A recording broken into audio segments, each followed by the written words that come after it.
Assalamualaikum, selamat petang geng. So musim hujan ke musim panas ke, kita kena minum air yang cukup. Okay, minum air yang cukup. Pastikan sentiasa bawa air ataupun beli air walau di mana pun anda berada. Bismillahirrahmanirrahim. Minum air dulu.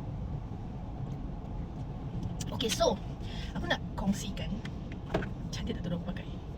Cantik kan? Senang, pinless. Kau nak pakai pin pun boleh, tak nak pun boleh. Tudung ni aku beli dekat TikTok. Aku beli 2 colour. Warna ni warna apa ya? Coko kot. Satu lagi aku beli blue black. Cantik. Siap ada tagging lagi kat bawah ni. Senang.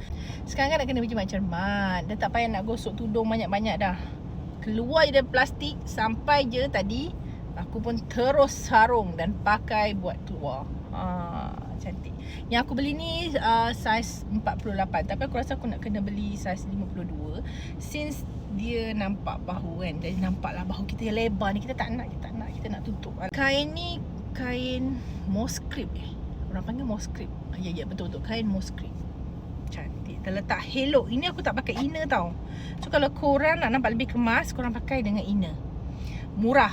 Dapatkan sekarang.